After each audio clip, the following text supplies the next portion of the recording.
सभी को नमस्कार।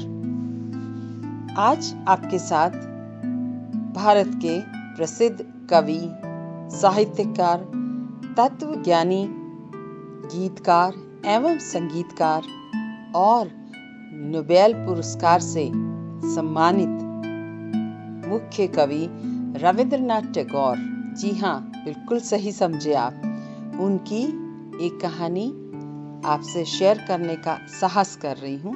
आशा है आप सबको वो कहानी बहुत पसंद आएगी और रविंद्रनाथ टैगोर द्वारा लिखी सभी कहानियाँ और संगीत बहुत ही मन को लुभाती हैं, बहुत ही खूबसूरत है। आज की जो कहानी है वो मैंने इंटरनेट से ली है और कहानी का शीर्षक है फूल का मूल्य, रविंद्रनाथ टैगोर द्वारा। शीतकाल के दिन थे। शीतकाल की प्रचंडता के कारण पौधे पुष्प विहीन थे। वन उपवन में उदासी छाई हुई थी। फूलों के अभाव में पौधे श्रीहीन दिखाई दे रहे थे। ऐसे उदास वातावरण में एक सरोवर के मध्य कमल का फूल खिला हुआ देखकर उसका माली प्रसन्न हो उठा। उस माली का नाम सुदास था। ऐसा सुंदर फूल तो कभी उसके सरोवर में खिला ही नहीं था।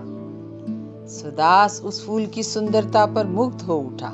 उसने सोचा कि यदि मैं ये पुष्प राजा साहब के पास लेकर जाऊंगा तो वह प्रसन्न हो उठेंगे। राजा साहब पुष्पों की सुंदरता के दीवाने थे। इस शीतकाल में जब पुष्पों का अभाव है, तब इतना सुंदर पुष्प देखकर उसे इसका मनचाहा मूल्य मिलने की भी उम्मीद थी। उसी समय एक शीत लहर आई। सुदास को लगा कि यह पवन भी कमल के खिलने पर अपनी प्रसन्नता प्रकट कर रही है। माली को यह सब शुभ लक्षण लगे। वह सहस्त्रदल कमल के फूल को देखकर मन ही मन फूला नहीं समा रहा था। वह उस फूल को लेकर राजमहल की ओर चल पड़ा। वह मनचाहे पुरस्कार की कामना में डूबा हुआ था। राजमहल पहुंचकर उसने राजा को समाचार भिजवाया। वह विचार मग्न था कि अभी उसे राजा बुलाएंगे। राजा इस सुंदर पुष्प को देखकर अत्यंत प्रसन्न हो उठेंगे। अच्छे मूल्य की अभिलाषा में वह यत्न पूर्वक उस पुष्प को पकड़े हुए उसे प्रेम पूर्वक निहार रहा था। राजमहल के बाहर खड़ा वह राजा द्वारा बुलाए जाने की प्रतीक्षा कर रहा था कि तभी राजपथ पर जाता हुआ एक सभ्य पुरुष कमल के फूल की सुंदरता पर मुग्ध होकर सुदास के पास आकर पूछने लगा, फूल बेचोगे? मैं तो ये फूल राजा के चरणों में अर्पित करना चाहता हूँ। सुदास ये उत्तर देकर चुप हो गया। तुम ये फूल राजा जी को देना चाहते हो, किंतु मैं तो ये फूल राजाओं के राजा जी के चरणों में अर्पित करना चाहता हूँ। भगवान तथागत यहाँ पधारे हैं। बोलो, तुम इसका क्या दाम लेना चाहते हो? मैं चाहता हूं कि मुझे इसके बदले 1 माशा स्वर्ण मिल जाए। उस पुरुष ने तत्काल यह मूल्य स्वीकार कर लिया। तभी शहनाइयां बज उठी, मंगलवाद्य बज उठे। सुंदर थाल सजाए हुए सुंदर युवतियों का झुंड उधर ही चला आ रहा था।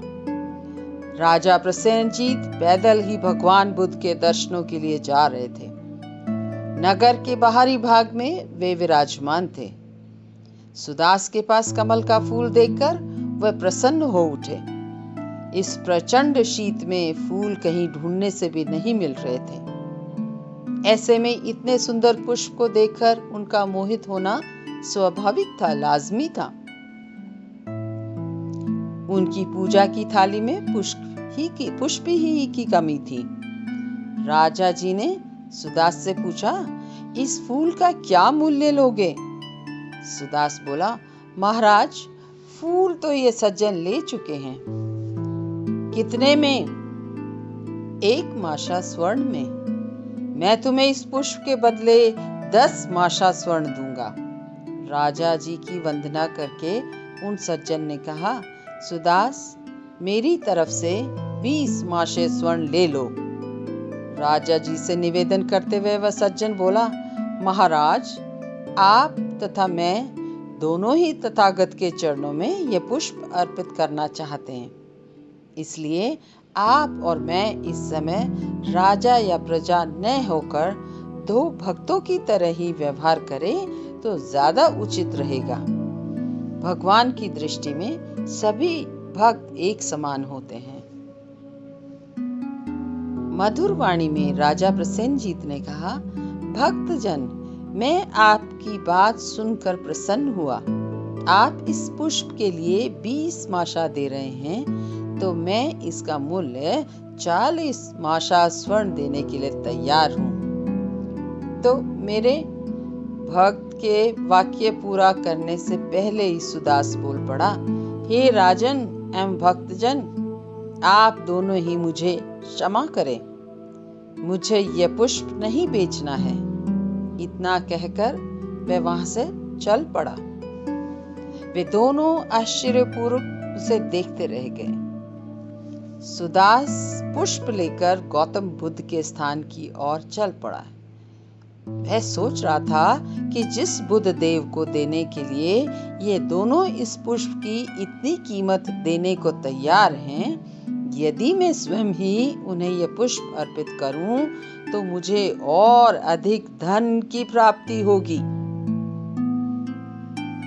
वह महात्मा बुद्ध के स्थान की ओर चल पड़ा। उसने देखा कि एक वट वृक्ष के नीचे महात्मा बुद्ध ध्यान मग्न पद्मासन अवस्था में बैठे थे। उनके मुख पर एक अद्भुत आभा थी। चेहरे पर अद्भुत तेज था। ओठों पर हास्य की सीमित रेखा थी। पूरा व्यक्तित्व एक अनूठा प्रभाव लिए हुए था। सुदास उन्हें देखकर अपने होशो हवास भूलकर आदर पूर्वक निर्निमेष भाव से उन्हें निहारने लगा। आगे बढ़कर उसने आदर पूर्वक उनके चरणों में वह फूल अर्पित कर दिया। उसका तन मन एक अलौकिक सुख का अनुभव कर रहा था। महात्मा बुद्ध ने उससे प्रश्न किया, हे वत्स, क्या चाहिए? आपकी क्या इच्छा है? सुदास मधुर स्वर में बोला, कुछ नहीं, बस आपका आशीर्वाद चाहिए। धन्यवाद। आशा है कहानी पसंद आई होगी। इसको रोचक बनाने में मेरी मदद की है श्री मनोज जी ने। ये कहानी मैंने इंटरनेट से ली है। धन्यवाद।